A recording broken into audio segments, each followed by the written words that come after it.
Welcome to Compelling Topics, the only channel dedicated to the perspective of leading researchers from the Italian independent scene. Let's turn your minds on.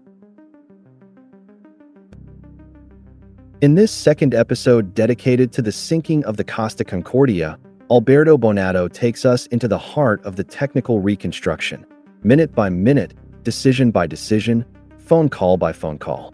The official story, that of the cowardly captain who abandons ship while passengers drown, is only partly true. Behind it lie watertight doors that fail to hold, defective components accepted at delivery, safety drills that were never carried out, helicopters turned away in the crucial early hours, and a chain of responsibility that extends far beyond the bridge. Bonato does not absolve Schettino, but he reminds us that a scapegoat is never an explanation.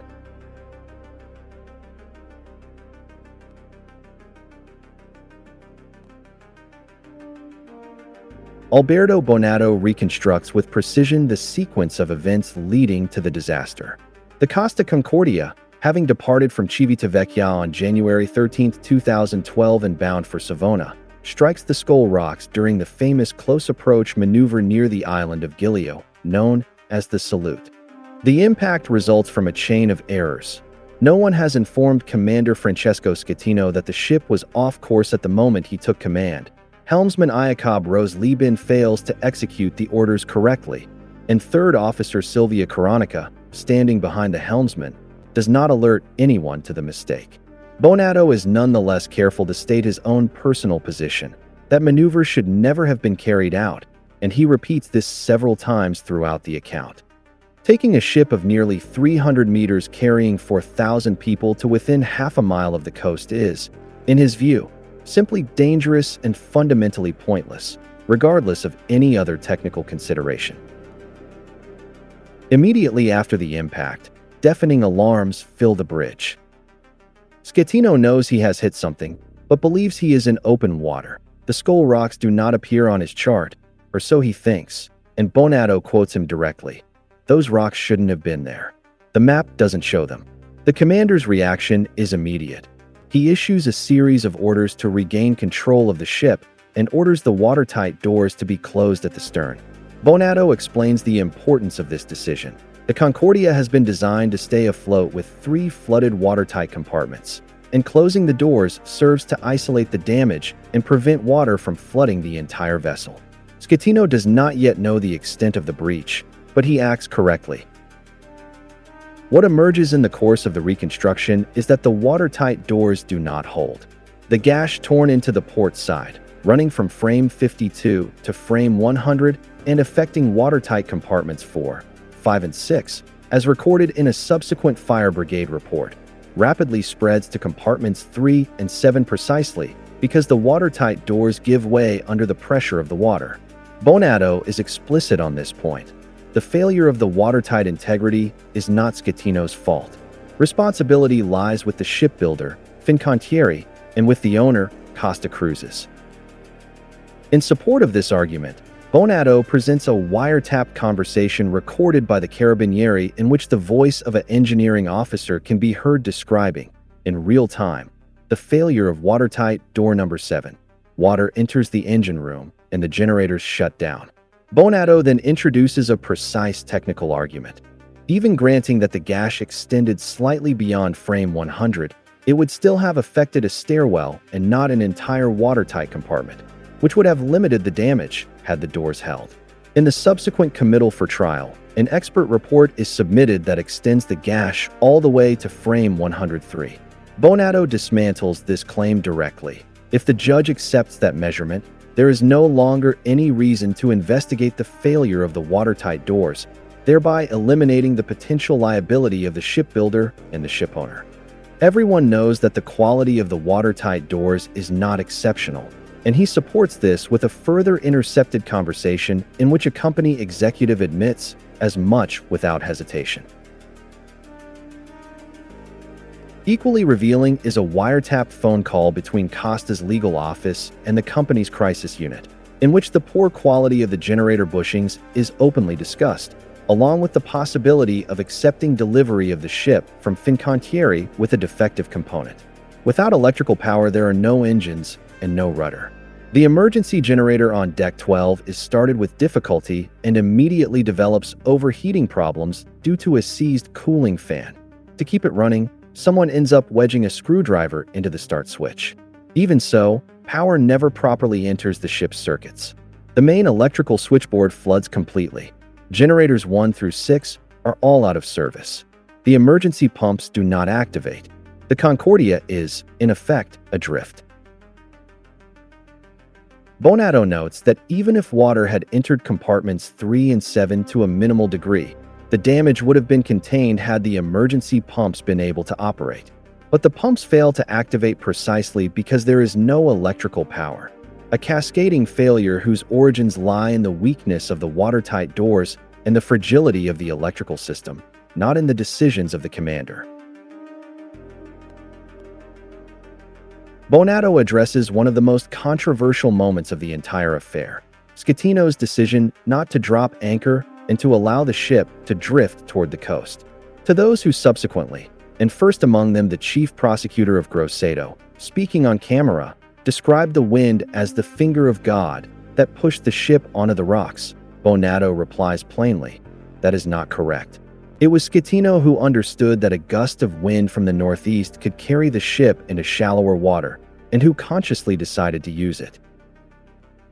The reasoning behind this choice is reconstructed carefully. At that moment, Schettino believes he has 3 flooded compartments. The ship has been designed to float even in those conditions. If the Concordia can reach the shore and run aground on the Gabbianara rocks with little water beneath the hull, the evacuation will be enormously simpler and safer. If instead he drops anchor a mile from the coast in 100 meters of water and the ship continues to list, capsizing in that position could mean a massacre with hundreds of deaths. Bonato cites the testimony of a Costa Crisis Unit officer who explicitly refers to the ship being allowed to drift into a safe zone to facilitate abandonment and avoid further casualties, and that of Cosimo Nicastro of the Coast Guard, who states that the fact that the ship ran aground approximately 200 meters from shore made the rescue operations far quicker and more manageable, allowing people to be brought to safety in a much shorter time than would have been possible had the incident developed offshore. The navigation code places on the commander the duty to ensure the safety of all on board using every available means. The wind, Bonato observes, is one of those means, especially when there is no engine and no rudder. Schettino's decision is therefore conscious, reasoned, and aimed at preserving human life. Even if in public debate it will be systematically presented as an act of irresponsible desertion. While the ship takes on water and the situation in the engine room deteriorates rapidly, on the bridge Simone Canessa, a serious and capable officer who rushes to the bridge despite being on his break, silences the alarms blaring at full pitch, and activates the distress light signal indicating a vessel in difficulty. It is the harbor master of Giglio Porto who first spots the listing ship, its red emergency lights burning. He understands that the vessel has lost steerage but still has headway. He calls 1530, the maritime emergency number, and decides to put to sea himself. With him are a Carabinieri patrol boat and a Coast Guard vessel. He tells the 1530 operator plainly that the ship is listing and that the blackout is the least of its problems. Meanwhile, no one has yet notified the harbor master's office in Livorno. Everyone is focused on alerting Civitavecchia and Rome. Bonato explains this apparent anomaly. Paradoxically, Civitavecchia is closer to the scene of the accident than Livorno, 70 kilometers against 150, but falls under the Maritime Directorate of Lazio, while Rome is the National Rescue Coordination Center. When Carabinieri officers from Prato call the Livorno harbor master's office to ask whether they are aware of a vessel in distress, the duty petty officer's response is, for Bonato, baffling. He says he will switch on the AIS and check, as though that instrument, not legally required to be in use, were routinely kept switched off. When finally turned on, it is found to be set to a scale that barely covers the port of Livorno. While the ship takes on water, the bridge crew debate how to inform the passengers. The decision is made not to communicate either the collision or the real danger, but instead to broadcast a reassuring message describing a temporary technical blackout and stating that the situation is under control. Bonato deliberately refrains from judging this choice. Schettino does not want to cause panic on board, and Bonato honestly admits he does not know how he himself would have reacted in that situation. He limits himself to reporting the facts as they occurred. Far more clear-cut is his judgment on the structural shortcomings in emergency management aboard large cruise ships. A group of passengers who boarded at Cagliari 2 days earlier report having never taken part in any drill. They have only seen a video played in their cabin on the closed-circuit channel. The regulations, both Italian and international, require mandatory drills, and failure to observe them constitutes a criminal offense under the navigation code. In the case of the Concordia, the drill had been scheduled after the stop at Savona, since the voyage was technically international and Savona was the last Italian port before the border. Everything formally in order, but a rule that, as Bonato points out, takes absolutely no account of the difference between evacuating 1,000 people and evacuating over 4,000. The regulations are essentially the same regardless of the number of passengers on board. The problem does not concern passengers alone. Ferdinando Petralia, a member of staff at the Club Concordia restaurant, receives his assignment as lifeboat commander just 2 hours before the accident. His drill is scheduled for the following day. He is handed a booklet with instructions, but at that hour the restaurant is full and there is no time to read it. The British call it training on the job. Bonato observes wryly, "You learn as you work." A method that may be perfectly adequate in many settings, but not when the job involves launching a lifeboat during a shipwreck. And then, he adds, there is the perennial problem. A real emergency never resembles a drill. Bonato illustrates this with a personal anecdote. At his own company, evacuation exercises are always unannounced and well organized, and he has never witnessed any serious problems. Everyone left calmly, without running or panicking. Until one day, during working hours, a loud boom shakes the floor.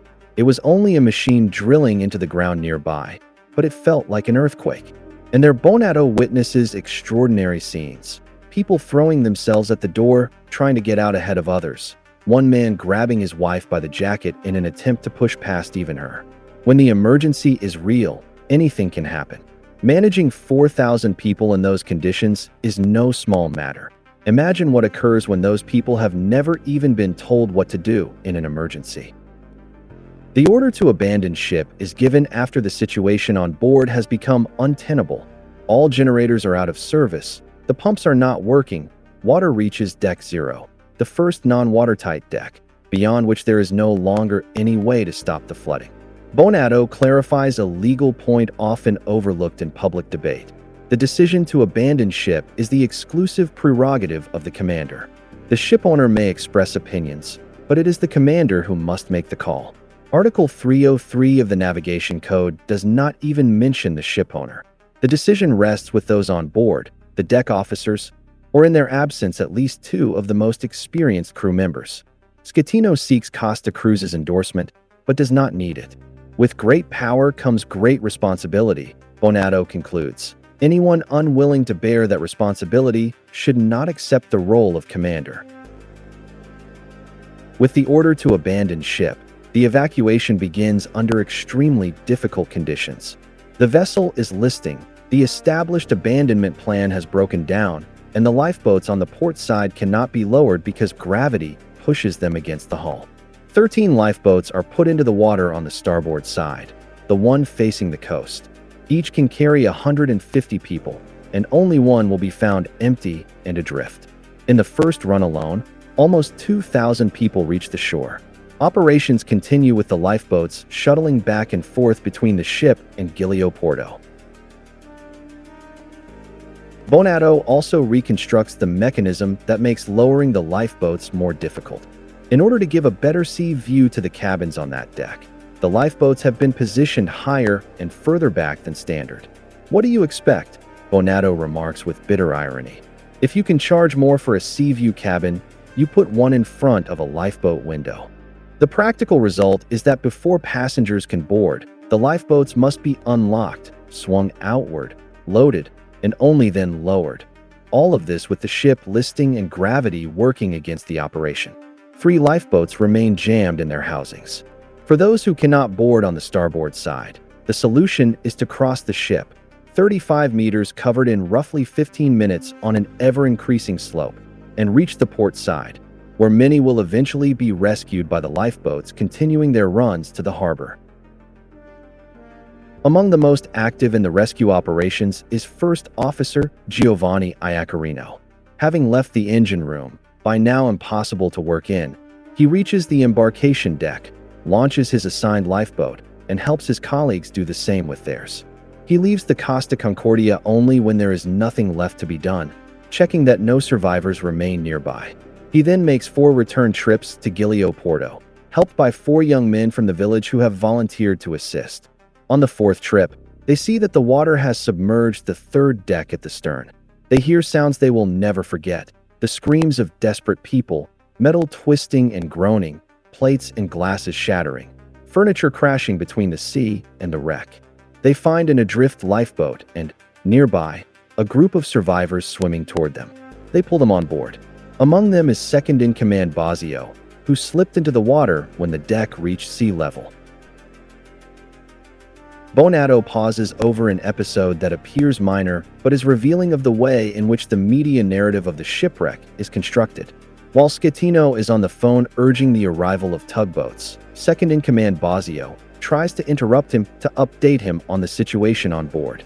Schettino responds with a Neapolitan expression and then turns to Bazio saying, "Let them go ashore." The Neapolitan phrase is broadcast by TG5 and publicly interpreted as a sign of indifference and distraction, the captain swearing while passengers drown. Bonato dismantles this reading. The remark was addressed to a separate conversation, not to Bazio or to the disembarkation operations. It was simply an isolated expression taken out of context. But it is perfect for casting the commander in a bad light and corroborating the hypothesis, already under construction, of a shipwreck with a single guilty party. The centerpiece of the second part of Bonato's reconstruction is the comparison between 2 phone calls Schettino receives while already aboard a lifeboat. The one with Captain Gregorio de Falco of the Livorno Harbor Master's office, which became famous for the line, "Get back on board, for fuck's sake." And the one, virtually unknown to the general public, with Commander Manna of the Central Command of the Italian Harbor Master Corps in Rome. Bonato introduces a crucial preliminary point. De Falco had no territorial jurisdiction over the waters around Giglio. His area of responsibility covered the stretch of sea between the southern zone of Livorno and the island of Elba, exclusive. The disaster zone fell under the Maritime Directorate of Rome. De Falco himself will later admit in a television interview that he took the initiative to coordinate the rescue despite the event having occurred outside his area of responsibility, explaining that he knew how to do it. Bonato does not dispute the initiative, but challenges the method. In the phone call with De Falco, Schettino reports that the ship is listing at 90 degrees on the starboard side, and that he was forced to abandon before the vessel crushed him. De Falco immediately adopts an inquisitorial tone. He asks how many people are still on board, how many are elderly, how many young, whether there are women and children, who is in the lifeboat with him. Schettino struggles. Bonato is harsh in his analysis. Those are not the questions of a rescuer. They are the questions of an interrogator. In an emergency, a rescuer should remain calm and help the other person be useful, not destabilize them. Bonato cites the guidelines of the IMO, the International Maritime Organization, which assigned the commander of the vessel and the instructions of the rescuers a decisive role in managing the emergency. There is also a concrete consequence of this poorly managed communication. Had Falco conducted the call more calmly, it might have emerged sooner that on the port side of the ship, Second Officer Simone Canessa was still present and performing exactly the coordination role the harbor master's office needed. Instead, Canessa's presence only becomes known when an air rescue operative is lowered onto the ship's side from a helicopter. In the meantime, Canessa goes unrecognized as a rescue reference point for an extended period, a delay that could have had very serious consequences in those frantic moments. The call with Commander Manna has an entirely different tone. It took place approximately 35 minutes before the one with Falco, meaning Manna spoke to Schettino when the situation was even more chaotic and available information even more fragmentary. Yet Manna opens by saying, "We are both seafarers," and proceeds to listen. He gives Schettino the space to describe the situation. He asks the same questions as Falco. How many people on board? Where are they? But with a patience and firmness that put his interlocutor in a position to answer rather than to defend himself. When he understands that Schettino cannot give him a complete picture because he is on the opposite side of the ship and cannot see anything, he asks whether there is an officer still on board with whom he can speak directly to get a clear picture of what is happening. He asks Schettino to preserve his phone battery. He explicitly recognizes him as the onboard reference. "Keep this number active. It is now our point of contact on the ship." Bonato explicitly invites listeners to keep this phone call in mind when they hear the one with Falco, and to ask themselves, which of the two is behaving like a rescuer? The final part of Bonato's reconstruction focuses on the organizational decisions made during the rescue, highlighting a series of delays and missed opportunities that made the response slower and less effective than it could have been. The Livorno Harbor Master's office, 150 kilometers from the scene of the disaster, maintains a secondary operational footing for too long, entrusting the management of over 4,000 people to the Maritime Rescue Subcenter rather than immediately escalating to the Maritime Rescue Coordination Center in Rome. Yet the International Convention on Maritime Search and Rescue, signed in Hamburg in 1979, calls for the activation of all available resources, including from abroad.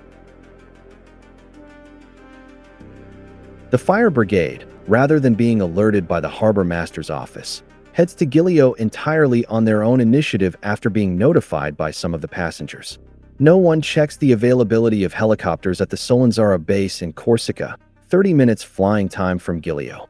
It is the Italian Air Force itself that calls on its own initiative to offer an HH-3F helicopter from Pratica di Mare, an excellent asset for maritime rescue operations, whose designation stands for hospital helicopter, designed precisely for situations where large numbers of lives are at risk.